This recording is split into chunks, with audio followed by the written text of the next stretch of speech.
De même que les deux autres villes aux 7 collines, Comme Rome, avec son Pincio, dominé par l'église de la Trinité des Monts, d'où descend un escalier magistral jusqu'à la place d'Espagne.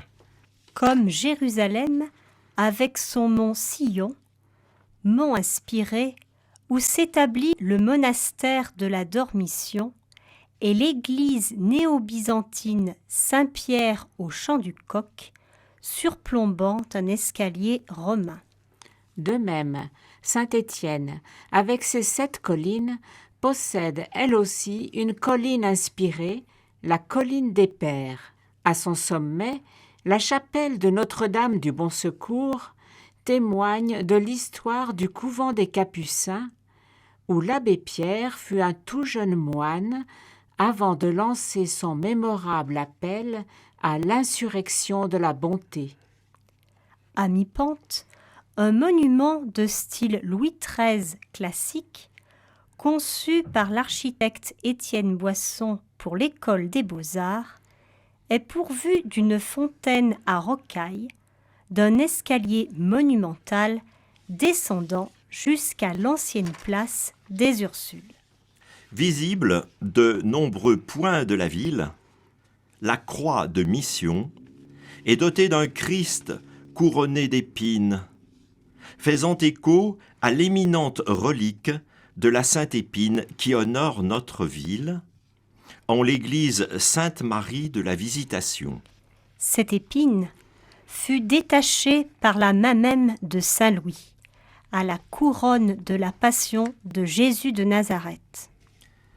Et les bras grands ouverts, portant sur lui tous les oubliés, Les méprisés, Les souffrants de cette terre, il pense à ses bourreaux et demande « Père, pardonne-leur, ils ne savent pas ce qu'ils font. » quelques mois plus tard, le diacre Étienne, lui aussi, est trahi puis arrêté. Comme Jésus, il ne transige sur la vérité. Alors, ses accusateurs se précipitèrent sur lui, le poussèrent hors de la ville et se mirent à lui jeter des pierres. Et tandis qu'on le lapidait, Étienne faisait cette invocation : « Seigneur, ne leur impute pas ce péché. » Saint-Étienne, la ville bien nommée, est digne de son saint patron. volontaire, Fraternel, Intrépide. La plus haute croix de mission avec Christ au monde. Elle s'inscrit en fait dans une tradition séculaire. en 1711, fut érigée à Saint-Étienne, sur la place royale, l'actuelle place du peuple, à la suite d'une mission, une croix en pierre taillée d'un bloc, qui était, selon les chroniqueurs, la plus haute du royaume. La croix de la colline des Pères fut construite, elle aussi, à la suite d'une mission organisée par la congrégation du Très Saint Rédempteur, les Rédemptoristes, pour raviver la foi des fidèles. Avec ses 25 mètres, elle demeure la plus haute croix chrétienne de France. La croix de Pêche de Berre, en 1897, avec Christ, en acier, dans le Lot-et-Garonne, atteint 18 mètres. La croix de Nivolais, de 1910, sans Christ, en béton, en Savoie, s'élève à 21,50 mètres. aux USA, citons la Cross in the Woods 1954, avec Christ de 8,50 mètres et croix de 17 mètres. Dans d'autres pays, plusieurs croix, souvent récentes, dépassent celle de Saint-Étienne. Au Pakistan, la croix de Karachi 2015, en béton, culmine à 43 mètres. En Floride, la croix Sainte-Augustine, 2013, en acier, à 63 mètres. Au Liban, la croix de Kanat Bakish, 2010, en acier, à 74 mètres. Au Chili, la croix de Coquimbo, 2000, en béton, à 93 mètres. Et surtout, en Espagne, la croix de Los Caídos, 1950-1956, en pierre, à 150 mètres. Mais toutes ces croix sont dépourvues de Christ. Finalement, la croix de mission de Saint-Étienne est la plus haute croix avec Christ au monde. Un témoin du génie industriel de Saint-Étienne. Le monument, construit à la fin du XIXe siècle, 1895, de type Eiffel, avec poutres assemblées par rivets et escalier intérieur de 52 marches, pèse 15 tonnes, dont 2 tonnes 3 pour le seul Christ.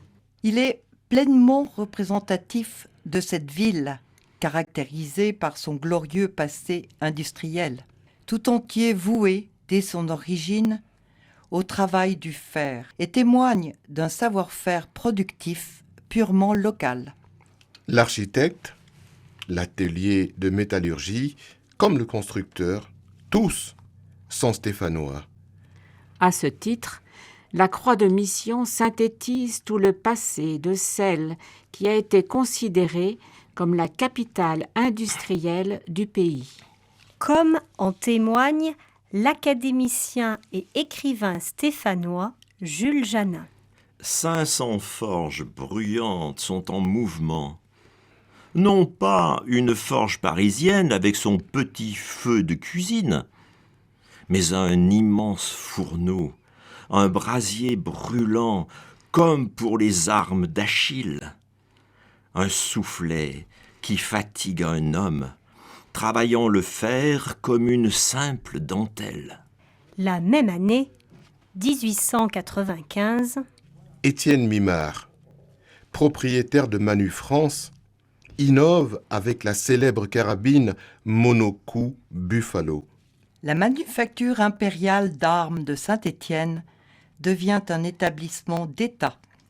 En à peine 10 ans, le succès de l'industrie du cycle s'affirme, avec une production annuelle à 150 000 séries de pièces détachées ou de bicyclettes. l'architecte stéphanois Léon Lamézière réalise, place Waldeck-Rousseau, un grand bazar qui prend le nom de Nouvelle Galerie, suivi de 12 autres grands magasins à travers toute la France.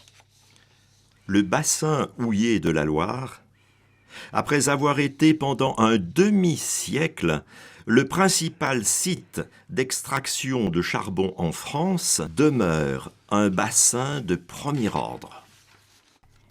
Quelle menace s'annonce sur les monuments? Dans la vie de tout monument, il est des moments difficiles. L'oubli, L'abandon, le feu, les cataclysmes les destructions. ou autres dangers. Le temple d'Abou Simbel a été déplacé. Il était menacé par les eaux, La croix de mission, par les voitures. elle a été soulevée. En effet, un permis de construire avait été délivré le 25 septembre 2014, autorisant, autour de la croix, l'installation de nombreuses places privées de parking. L'association Arco a dû faire un recours administratif le 20 mars 2015 contre ce permis. Finalement, un accord a été trouvé entre l'association, la ville et le promoteur. Ce dernier, après avoir réalisé un silo à garage, a fait procéder au soulèvement de la croix et de son Christ, Magnifique opération réalisée sans encombre. avec un double bénéfice. La nouvelle terrasse est accessible de plein pied depuis l'espace public. L'assiette du monument a été rehaussé de 7,50 mètres. De plus, l'accord prévoit La mise en place de panneaux d'interprétation pour l'information du public, la restauration de la structure avec traitement des parties rouillées et protection par peinture, en teinte type Tour Eiffel. Ceci étant, les documents indiquent que, à l'origine, le Christ était en fonte dorée. L'or étant symbole de royauté et de sagesse. Aujourd'hui, si le Christ est toujours là, la dorure, elle, a été recouverte de peinture.